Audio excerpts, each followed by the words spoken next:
To the Senate, where the vote is underway on final passage of the Murray-Ryan budget. Some of the 12 Republicans who voted to let the bill move forward are expected to oppose it now. 51 votes are needed for passage, which it is expected to get. Ahead of this vote, did you hear about this one? Last night, Senate Democrats voted to block an amendment that would have allowed military veterans to keep their benefits by taking away tax credits for illegal immigrants. The vote was largely along party lines. And this former Republican congressman says the Democrats are out of line. Alan West is a retired Army Lieutenant Colonel. Sir, welcome back to the program. Good to see you again. Good to be with you, Stuart, and Merry Christmas. And Merry Christmas to you, sir.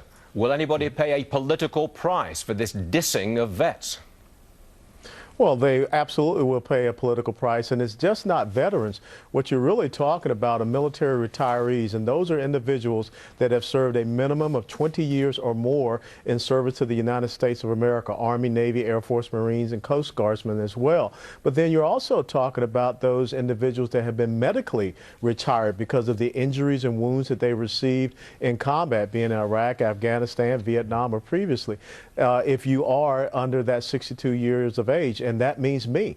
The 22 years that I served, I just found out that my retirement benefits are going to be cut. Some people will say it's just a 1% cost of living allowance cut, but over the time, it can be anywhere from $120,000 to $140,000 for a lieutenant colonel, and anywhere from about $77,000 to $82,000 for a staff sergeant or sergeant first class. So this is a very huge impact, but it's a break of trust. That's the biggest point. Now, these cuts were part of the Ryan-Murray bill.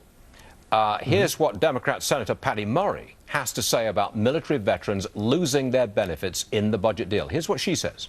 I want to make absolutely sure today that they know that a provision included in this deal that mistakenly included disabled retirees and survivors for changes in the pension growth will be addressed in short order following passage of this bill.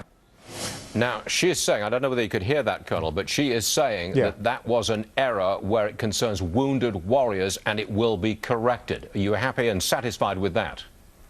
No, I'm not. I mean, because the point is that don't tell me that you're going to pass it in the Senate, you're going to have it signed into law, and you're going to come back and fix it. That's a lie, and she knows it's a lie. The bottom line is that that should have never been part of it. And we're talking about $6 billion, Stuart. You know, we're printing $85 billion a month. Senator Tom Coburn just came out yesterday with his wasteful spending in government book, and that's $33 billion. So, you know, what are they trying to say? That and when you block the amendment for those tax credits that go into illegal aliens, who are more important, the illegal aliens or people that have served 20-plus years and, you know, have service disabilities? It's a fair point, Colonel. I'm going to play the other side of the fence for just one moment. There is a deal. It's passed the House, probably going to pass the Senate. It is a deal. That gives a degree of stability, and it means that there will not be a government shutdown next month because there's no budget deal. That you're saying it's not worth it, that stability and no shutdown is not worth this dissing, if I can put it like that, of military vets. It's not dissing, it's disrespect, it's dishonorable, it's a breaking of trust to those of us that raised our right hand and were told that you served 20 years plus, the United States government is going to take care of you. And we, in full faith and credit, we went out and did what we were supposed to do, standing on freedom's ramparts. Now, you're going to come back and tell me that all the wasteful spending in Washington, D.C., you cannot find $6 billion.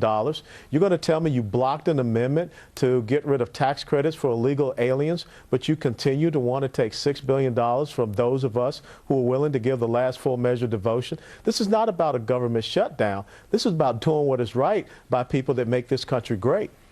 I can't come back at you, sir, not when we're talking about wounded warriors. Don't have it in me. Colonel West, thank you very much indeed, sir. I do appreciate it. Thank you.